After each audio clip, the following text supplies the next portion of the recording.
Long ago, in a tiny village, the ground opened and a horrid little golem-style freak appeared. He claimed to be from the Golden Arches, a place of infinite prosperity and McRibs.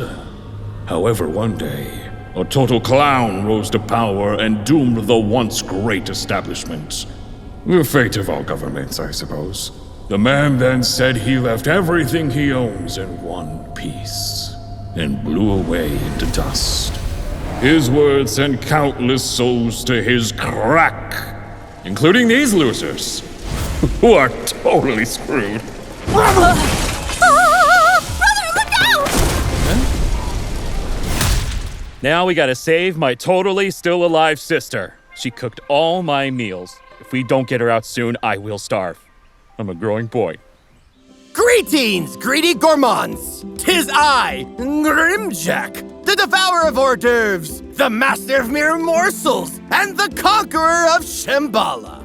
Today, I want to share with you one of the greatest passions in life: food.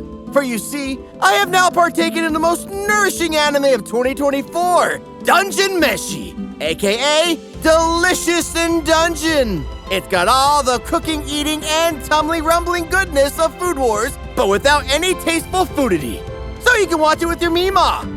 Just make sure Meemaw looks away at the tentacle scene. Her constitution is as delicate as the elves.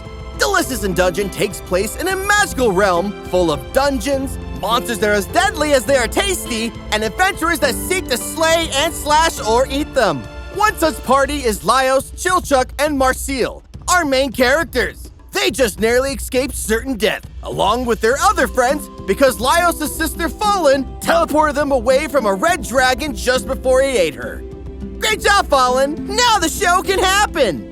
Things start off as a pretty crappy day for our gang. They've lost all of their gear, Laios' sister is somewhere in the belly of a big lizard, and Samurai Jack and Dave the Barbarian decide they've had enough of these crappy work conditions and hand in their 2-second notice to seek spin-off TV shows. The one small glimmer of hope our intrepid heroes have is that dragons are notoriously slow at digesting their prey, so Laios may just have a chance to go back into the dungeon and save Falin. However, they've got no funds, no resources, and no hope of survival, until Laios comes up with a crazy idea. They'll live off the land, eating whatever or whoever they find in the dungeon. Let's stop at whoever, okay? We'll do whatever, but not whoever. Laios, I don't like the way you're looking like that. Laios, please stop. Laios, don't do this! Okay, gang, being that we're broke and armed to the teeth, we'll have to live every doomsday prepper's wet dream and live off the land. Of the dungeon. The dungeon land. Follow me. Huh? You heard me. We're gonna eat our way up to the top of the food chain in this dungeon, all the way to the dragon that ate my sister. We'll see just how he likes being eaten. That jerk. Are you sure there isn't any other way to do this? I'm willing to resort to some pretty drastic stuff. Like a desk job. Don't be ridiculous. Just think back on all the monsters we've faced so far. Didn't you want some of them inside you? For eating, right? Please mean for eating! Marcille, I'm a man of my word. My word is my bond. I killed this mushroom. Who wants it inside them? You have to mean for eating or I will fail right now! Yes, Laios' big brain plan is to just eat his enemies as if he was a blonde version of Kirby. Laios claims this method has been attempted by adventurers in the past, but the poor idiots, foolish or desperate enough to try, usually end up dying from food poisoning. Marcille thinks this is dumb, but as you'll soon discover, Marcille thinks most things are dumb. So the trio returns to the catacombs, murdering a giant scorpion and an adorable walking mushroom to act as sustenance. Laios justifies these callous acts by claiming he loves monsters and wants to learn more about them by eating them. While these are not the words of a healthy man, it's about what I expect from a guy who just watched his sister get eaten.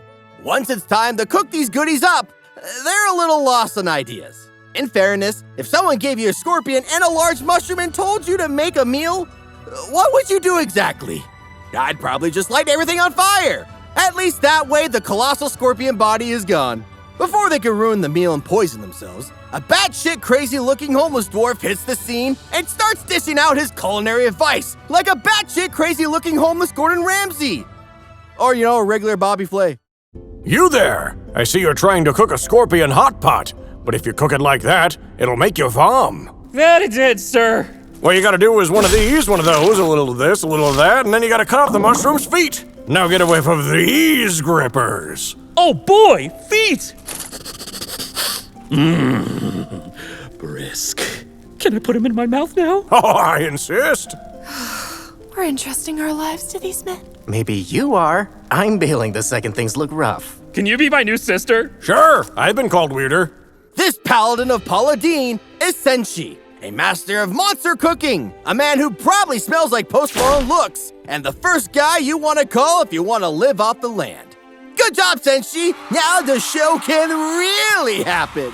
Senshi sets about combining the made-up monster parts with some made-up weeds strewn about the dungeon. Explaining his process with such detail, you can almost assume it's based on actual fact. As it turns out, the meal is delicious, so they're more than happy to welcome him to the party.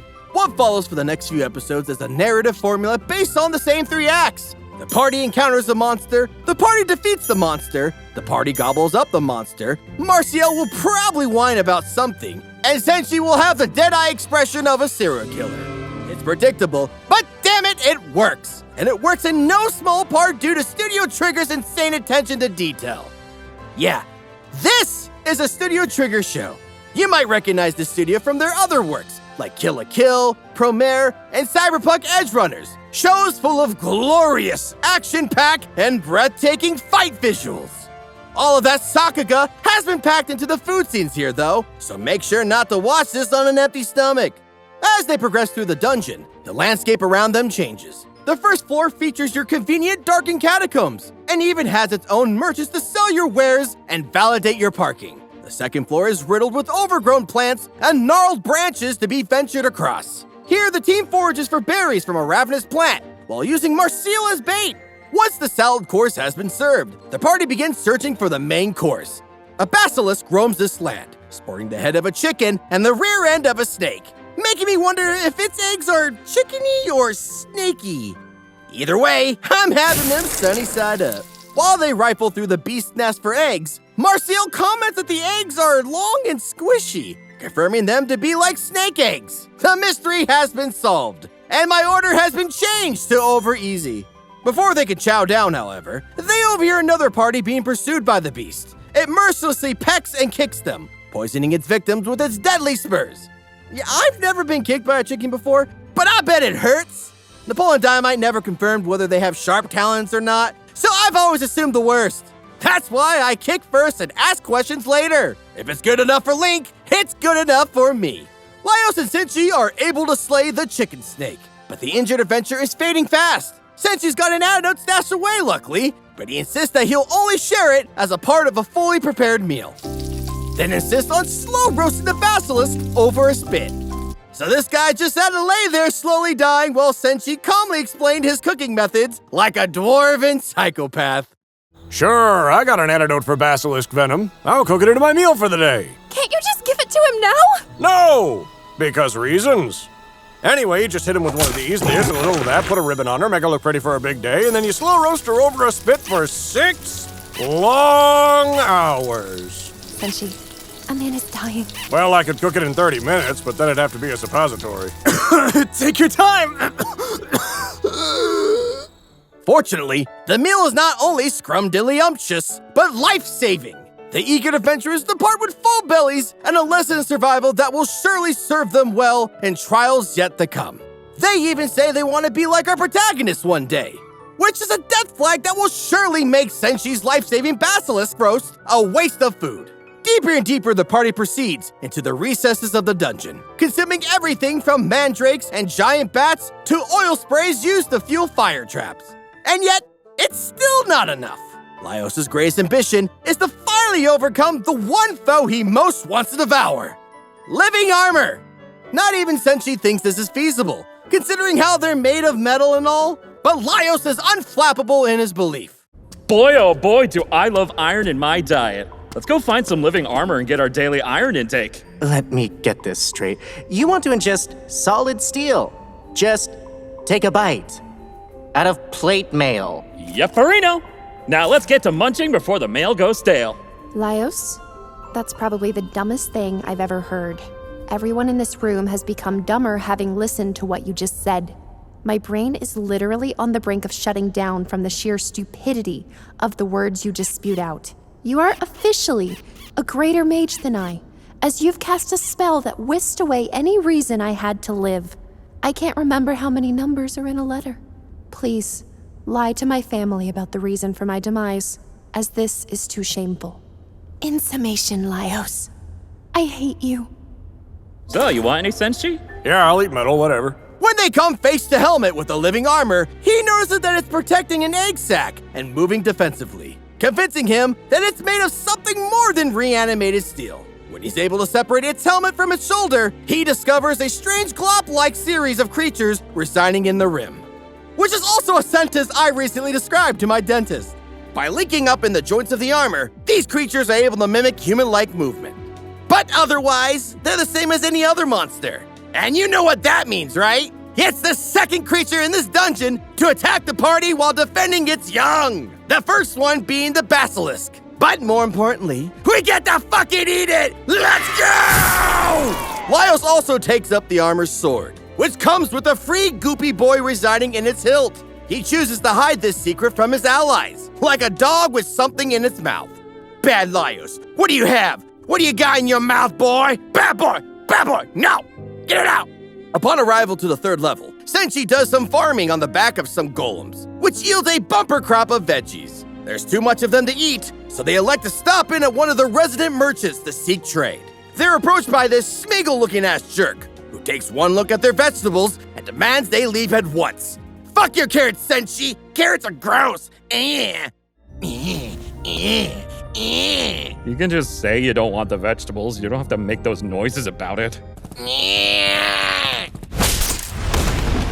Get out of my dungeon bar! Get out! Get out! Get out! Get out! Let go of me, you jerk! Let go of me and buy our stupid vegetables!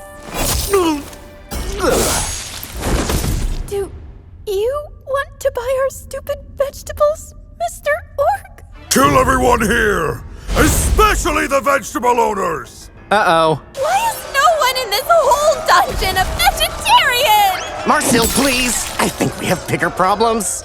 No sooner are the party booted from the club when a mob of orcs burst in and start wrecking up the place. Apparently, the Red Dragon has muscled in on their home turf, so they're getting a little bit desperate and eager to murder everyone.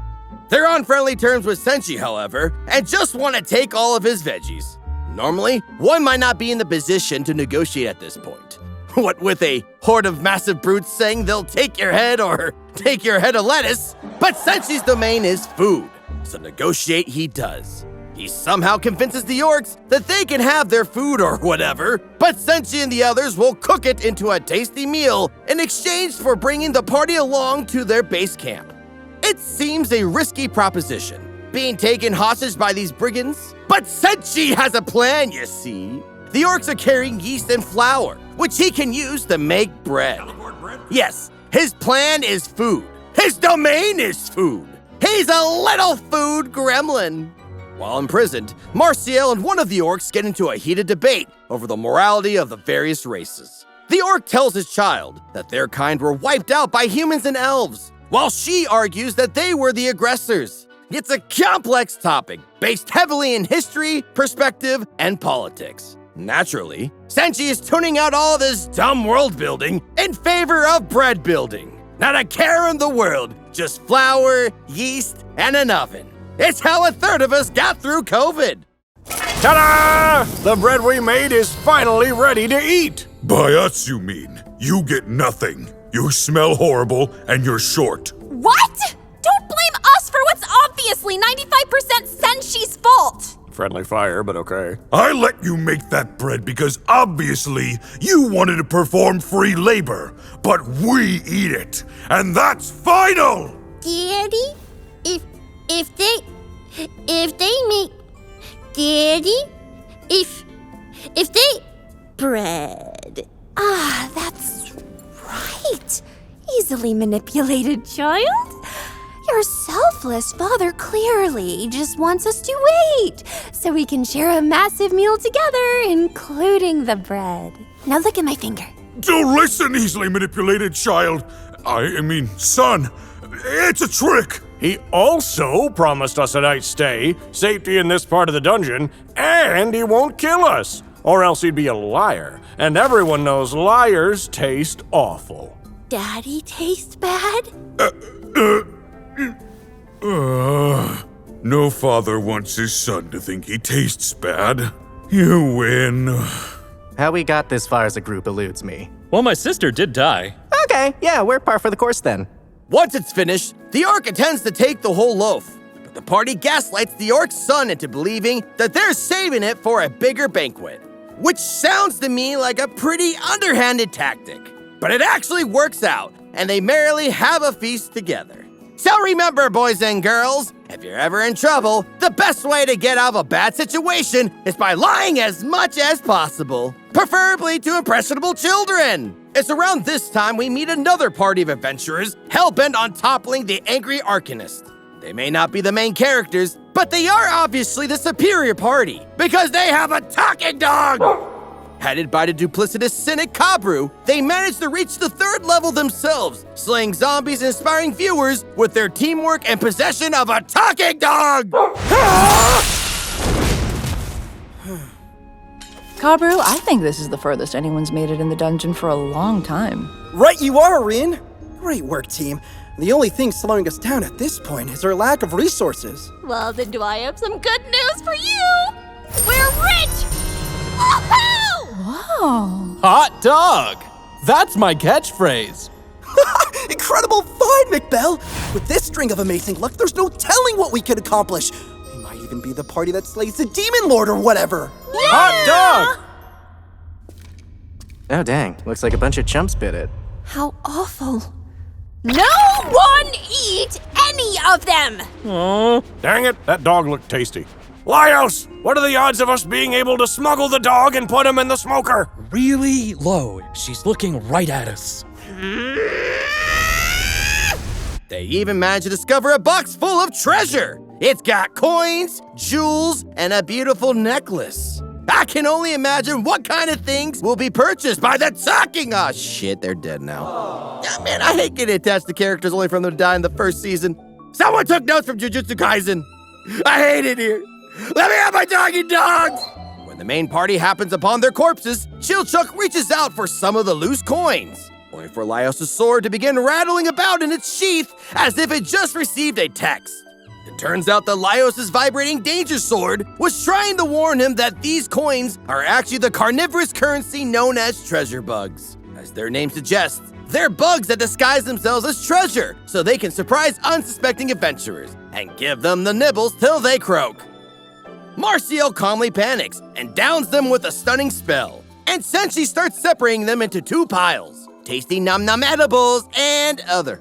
They enjoy a feast of all-natural, delicious treasure bug snacks, and then throw the rest into a conveniently placed bottomless hole. Moments afterwards, Senshi reveals that those were gross, inedible pieces of actual treasure. And nobody wants that, do they? I mean, what are you gonna do with actual treasure? Your guys' faces don't look like you're happy.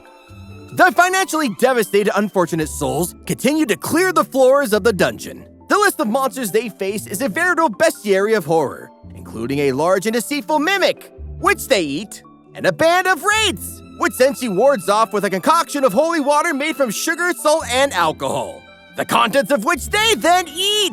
The issue here is that on this entire floor, they've only been snacking the whole time, eating sorbet or bugs like Timon and Pumbaa. And with all of these appetizers, they're beginning to get desperate for a main course. Fortunately, our merry band of masticators pass through an empty dining hall, and a painting comes to life. It attempts to suck Laios inside of it, but they manage to make sure he's still in the picture. Though the devious decorations attempt was thwarted, the fact that it depicted a woman holding some tasty-looking grapes gives Laios an idea. Can you safely enter one of the paintings? Can you eat grapes made of ink? Can a Constitution saving throw save you from lead poisoning? Ooh, the ground tastes the same here as in the dungeon.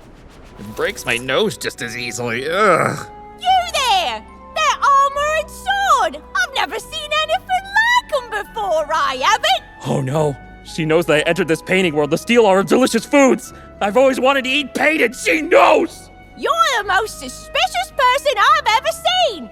Suspicious enough to be a god I trust with my life! Hold this plate of delicious food and come with me! Yes, ma'am? Our newborn son has all the features to convince me you never cheated on me, wife. Never say never. When you grow up, you're gonna have more responsibility than you can imagine, and never have fun even once. Soon, food, you will be mine. Hurry up, what? You're starting to make me think you might not be a god after all! And then I'd have to kill ya, I would! I've decided. Your name shall be Dingle. That's it, I'm out of here. Baby Dingle was exactly the line, and this paint crossed it. That's the signal! Paul! Same old floor. A rope tied around his waist, Laios dives into a painting displaying a feast and lands smack dab in front of a servant. She mistakes him for someone competent and tells him to help bring out more food for the king and his new baby. The tasty spoils are there for the taking. But then the king announces that he's naming the baby Delgal. And that just kills the vibe entirely. Do you really want little baby Delgal to watch you as you eat? Delgal sees you, Laios.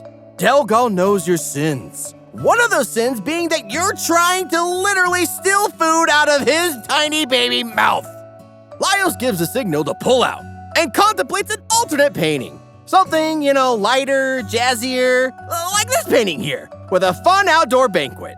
It's even got a naked dancing man dancing around, and hey, nothing makes me hungrier than nude men. Who wrote this? Don't take this out of context, please. When Laios enters, he discovers he is in attendance of Delgal's wedding celebration. Needless to say, this painting is in a different time frame, where the prince is a young man, not just a married baby, named Delgal. Before Laios can dig in, the king shouts in agony and collapses on the ground. It seems someone poisoned his wine. Once again, that's quite a mood killer. Our guy shamelessly scoops up an armful of snacks as if he's at the Golden Corral and signals to leave. Alas, the food didn't exit with him, so he understands now that he must eat his meal while inside the painting, preferably not while someone is dying nearby. Because what is this, a Denny's? Laios' final attempt sees him at the table of a dining hall, where Delgal is being crowned as the new king. He makes a solemn prayer for the prosperity of his kingdom, oblivious to the one asshole just stuffing his face without a care in the world. Dig ceiling portals and paintings every time. Oh, baby jackpot, I am eating well tonight. Ceremonial coronation yodel activate! Yo-le-yo, yo-le-yo.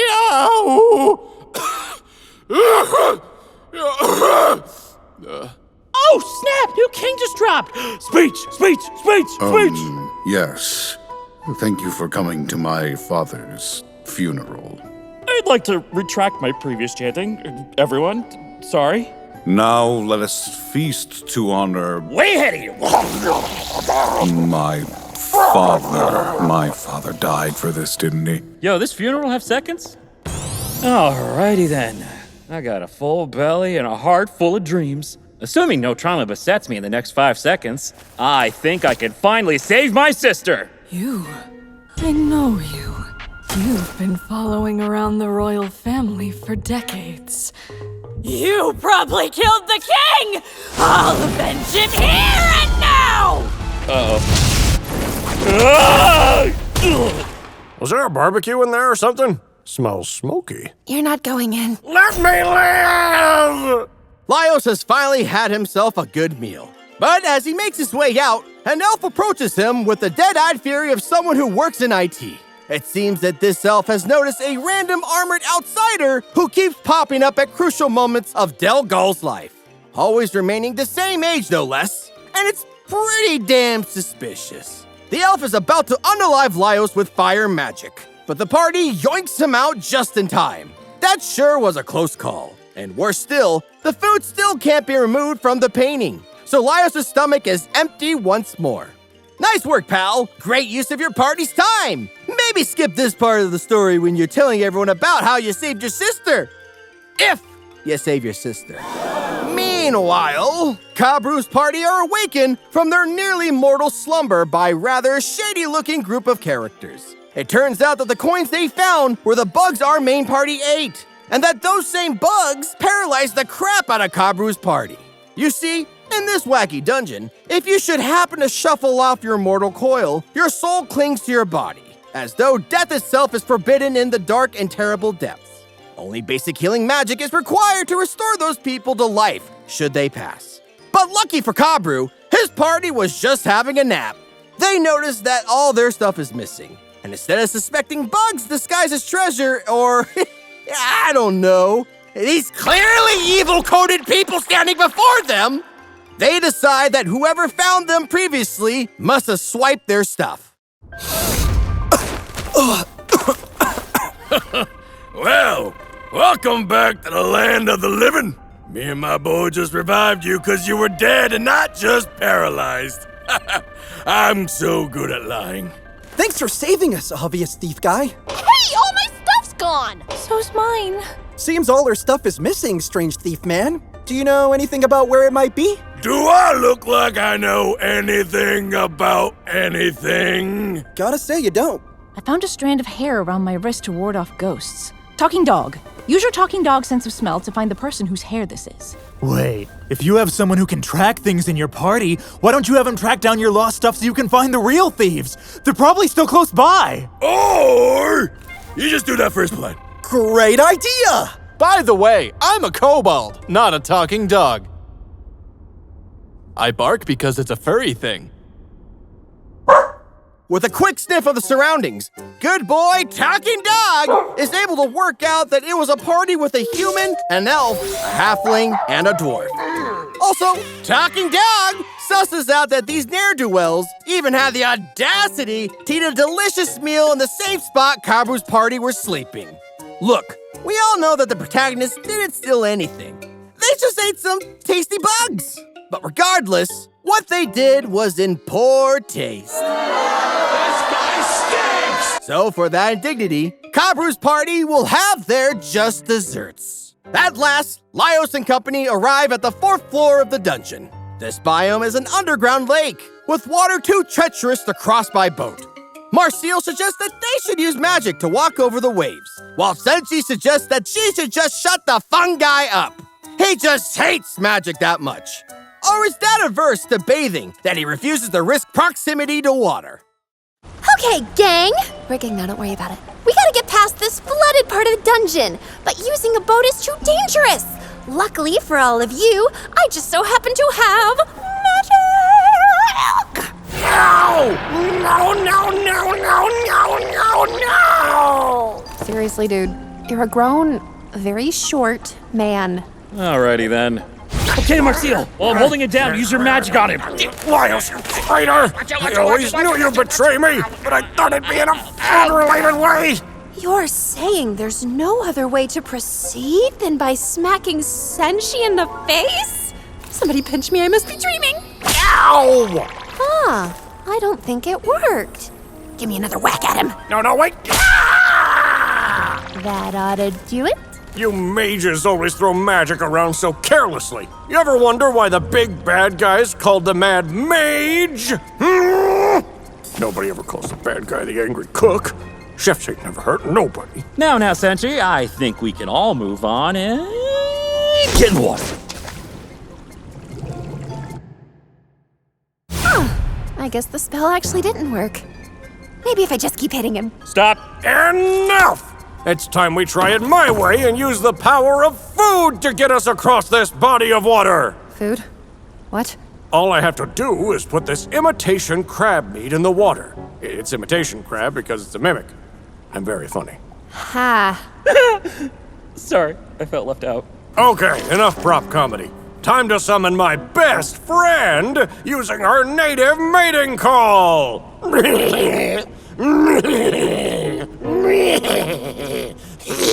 It sounds like he's dying. He might be. Let him cook.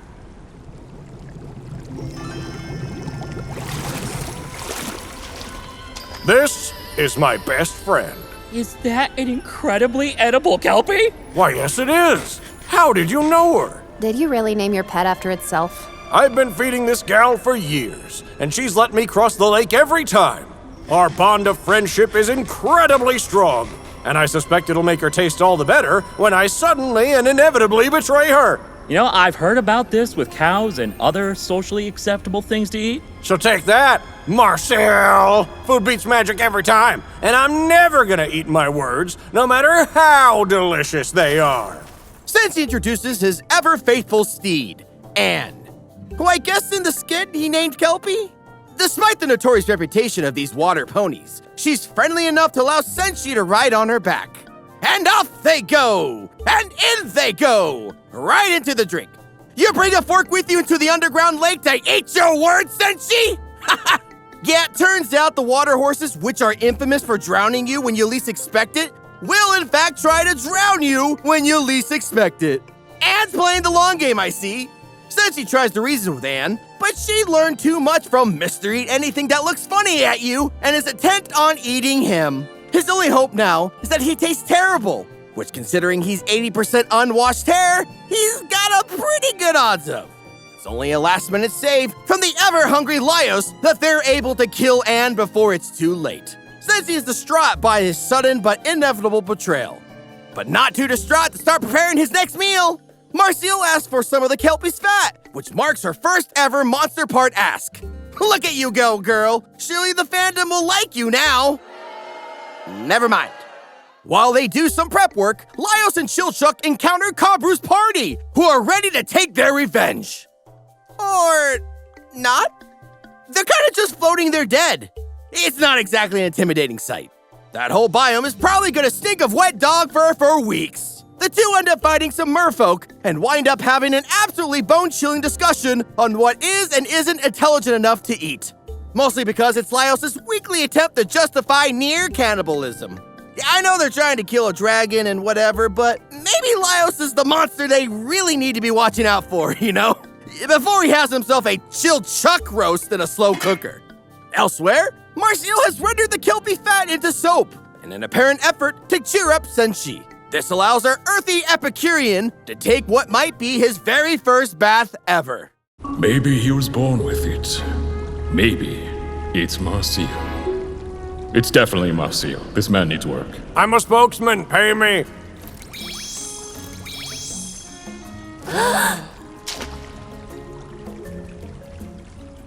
It worked!